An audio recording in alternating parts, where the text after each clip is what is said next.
Siapapun meninggal punya dosa, teman-teman sekalian, hati-hati. Sekecil apapun dosa itu sudah cukup mendatangkan siksa kubur. Walaupun belum tentu dia masuk ke dalam api neraka. Jadi jangan dianggap remeh. Makanya kisah yang masyhur berhubungan dengan masalahnya adalah kisah Utsman bin Affan radhiyallahu anhu yang pernah menziarahi kuburan lalu terisak-isak menangis seperti anak kecil. Lalu beberapa teman-temannya di zaman khilafah beliau berkata, "Wahai Amir Mu'minin, kenapa anda menangis melihat kuburan?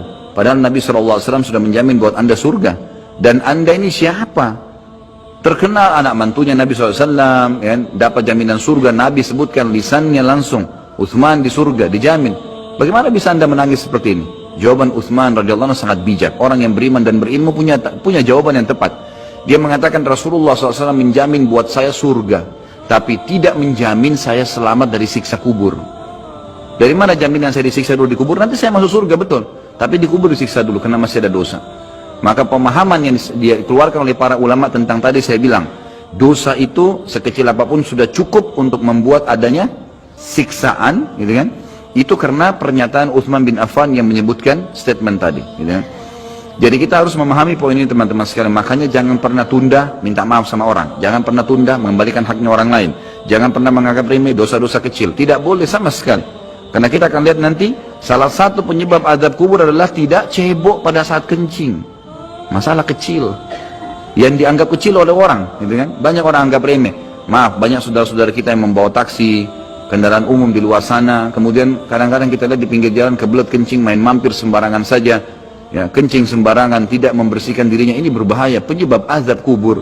Kata ulama, kalau kencing saja itu sudah menjadi penyebab, bagaimana dengan buang air besar? Bagaimana dengan orang junub tidak mandi? Bagaimana dengan hal-hal yang lebih besar lagi, gitu kan?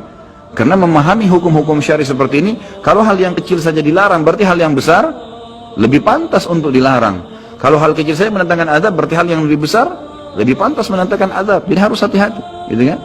Kalau amal ibadah kecil kita kerjakan sudah besar pahalanya, bagaimana dengan amal yang wajib misalnya, atau amal yang besar yang kita kerjakan? Kalau umrah fadilahnya besar, berarti haji lebih besar. Kalau sholat sunnah besar, tahajud, maka sholat 5 waktu lebih besar pahalanya, dan seterusnya. Jadi poin-poin ini dalam mukaddimah kita harus difahamin baik-baik, gitu kan? Terutama yang terakhir saya ucapkan tadi, hati-hati teman-teman sekalian. Saya juga tahu diri saya pasti punya salah, tapi saya mengajak diri saya dan jemaah sekalian untuk beristighfar kepada Allah, bertaubat. Jangan tunda pengembalian haknya orang lain, meminta maaf kalau punya kesalahan. Jangan tunda-tunda, jangan bilang nanti Idul Fitri baru saya minta maaf. Nggak ada perintah dalam agama seperti itu. Sebelum pejamkan mata nanti malam minta maaf semua. Dan orang cerdas adalah orang yang tidak menyiapkan musuh pada hari kiamat. Hati-hati. Jangan siapkan musuh siapapun dia. Maka harus ini, ya, kembalikan semua hak-hak orang, minta maaf. Kalau pernah mengambil barang orang yang tidak jelas, kembalikan. Kalau tidak, sedekahkan sejumlah itu. Semua selesaikan. Jangan ada masalah. Ya, jangan pernah ada masalah. Jangan siapkan musuh. Imam Bukhari rahimahullah pernah berhenti berburu hanya karena meleset anak panahnya kena pagar tetangganya, gitu kan? Diajak teman-temannya, kita memanah yuk, berburu. Beliau senang berburu.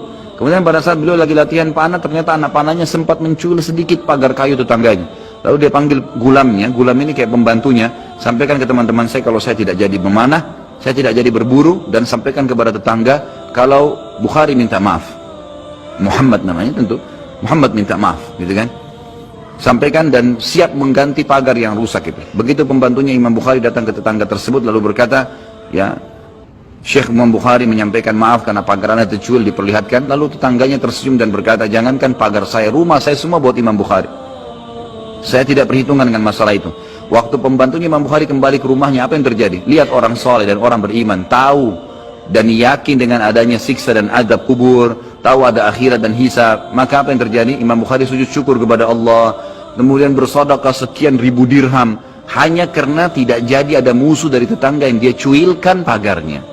Coba teman-teman, berapa banyak sendal yang ngantung injak? Hah?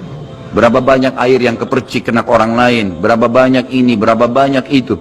Berapa banyak yang kita anggap remeh mengambil karena teman punya dan seterusnya. Ini hati-hati. Jangan siapkan musuh hari kiamat. Azab kubur datang kepada siapapun yang masih punya dosa. Dan dosa ada hubungannya dengan Allah subhanahu wa ta'ala, ada hubungannya dengan makhluk. Kalau berhubungan dengan Allah azza wa jalla, kita bertaubat kepada Allah. Allah maha pemurah. Dia akan terima taubat hamba-hambanya asal ikhlas. Tapi dengan makhluk nggak bisa. Mencuri, menggunjing, memfitnah, ya, mengambil, memakan, ya, merusak namanya orang lain. Ini nggak boleh. Ini harus selain taubat kepada Allah, meminta maaf kepada orangnya. Nah, ini tidak boleh ditunda ini. Nggak ada gengsi di sini.